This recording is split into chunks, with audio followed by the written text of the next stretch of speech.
Hi friends, welcome back to my YouTube channel. So ಯಾರೆಲ್ಲ ನನ್ನ ಚಾನಲ್ನ ಸಬ್ಸ್ಕ್ರೈಬ್ ಮಾಡ್ಕೊಳ್ದೆ ನೋಡ್ತಾ ಇದ್ದೀರೋ, ಸೊ ಪ್ಲೀಸ್ ಸಬ್ಸ್ಕ್ರೈಬ್ ಮಾಡ್ಕೊಳ್ಳಿ ಮತ್ತು ಪಕ್ಕದಲ್ಲಿರೋ ಬೆಲ್ ಐಕನ್ನ ಕ್ಲಿಕ್ ಮಾಡಿ, ಲೈಕ್ ಮಾಡಿ, ಶೇರ್ ಮಾಡಿ. ಸೊ ಏನೇ ಡೌಟ್ಸ್ ಇದ್ದರೂ ಕಮೆಂಟ್ ಬಾಕ್ಸಲ್ಲಿ ಕಮೆಂಟ್ ತಿಳಿಸಿ. ಸೊ ಇವತ್ತಿನ ವಿಡಿಯೋ ಏನಪ್ಪ ಅಂತ ಗೊತ್ತೇ ಇರುತ್ತೆ. ಸೊ ಬನ್ನಿ ಫ್ರೆಂಡ್ಸ್, ಶುರು ಮಾಡೋಣ. ನಾನು 3 ಈರುಳ್ಳಿ ಮತ್ತು ಸ್ವಲ್ಪ ಮೆಣಸಿಕಾಯಿನ ಕಟ್ ಮಾಡಿ ಇಟ್ಕೊಂಡಿದ್ದೀನಿ.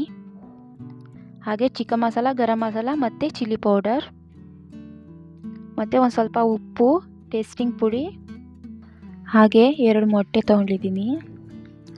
ಸೊ ಒಂದು ಸಣ್ಣ ಪಾತ್ರೆಗೆ ಎಣ್ಣೆ ಹಾಕ್ತಾಯಿದ್ದೀನಿ. ಸೊ ಎಗ್ ರೈಸಿಗೆ ಜಾಸ್ತಿ ಎಣ್ಣೆ ಅಂಶ ಬೇಕು, ಹಾಗಾಗಿ ಸ್ವಲ್ಪ ಹಾಕ್ಕೊಳ್ತೀನಿ. ನಾನು ಸ್ವಲ್ಪನೇ ಮಾಡ್ತಿರೋದ್ರಿಂದ ಸ್ವಲ್ಪ ಹಾಕ್ಕೊಳ್ತಾ ಇದ್ದೀನಿ.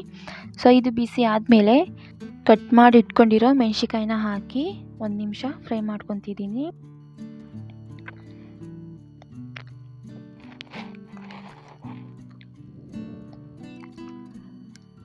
ಸೊ ಫ್ರೈ ಆಗಿದೆ. ಇದಕ್ಕೆ ಕಟ್ ಮಾಡಿ ಇಟ್ಕೊಂಡಿರೋ ಈರುಳ್ಳಿನ ಹಾಕಿ ಗೋಲ್ಡನ್ ಬ್ರೌನ್ ಕಲರ್ ಬರೋವರೆಗೂ ಫ್ರೈ ಮಾಡ್ಕೊಳ್ಳಿ.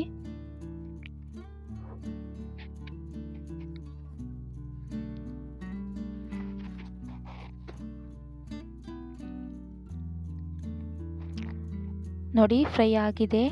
ಇದಕ್ಕೆ ನಾನು ಉಪ್ಪು ಹಾಕ್ಕೊತಾ ಇದ್ದೀನಿ, ಆದರೆ ಜಾಸ್ತಿ ಉಪ್ಪು ಮಾತ್ರ ಹಾಕ್ಕೊಳ್ಳೋಕೆ ಹೋಗಬೇಡಿ. ಇದಕ್ಕೆ ನಾನು ಟೇಸ್ಟಿಂಗ್ ಪುಡಿ ಕೂಡ ಆ್ಯಡ್ ಮಾಡ್ಕೊತಿದ್ದೀನಿ.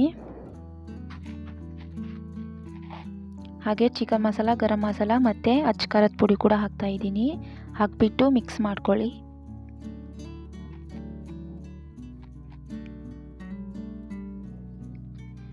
ಆಮೇಲೆ 2 ಮೊಟ್ಟೆನ ಹೊಡೆದು ಹಾಕ್ಕೊತಾ ಇದ್ದೀನಿ.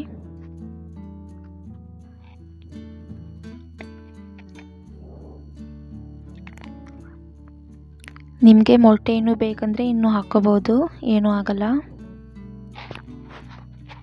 ಸೊ ಅದು ನೀಟಾಗಿ ಕೈ ಆಡಿಸ್ರಿ, ಇಲ್ಲ ಅಂದರೆ ಅಂಟ್ಕೊಬಿಡುತ್ತೆ ಪಾತ್ರೆಗೆ.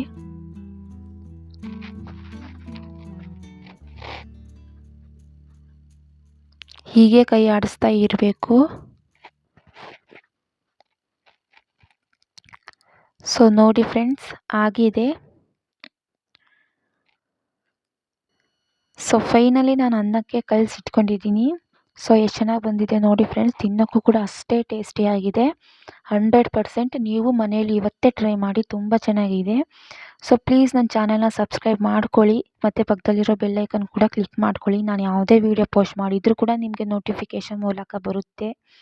ಸೊ ಪ್ಲೀಸ್ ಗೈಸ್, ನನ್ನ ಚಾನಲ್ಗೆ ಸಪೋರ್ಟ್ ಮಾಡಿ ಅಂತ ಹೇಳ್ತಾ ನಾನು ಇವತ್ತಿನ ವೀಡಿಯೋ ಮುಗಿಸ್ತಾ ಇದ್ದೀನಿ. So keep watching. ಬಾಯ್ ಬಾಯ್.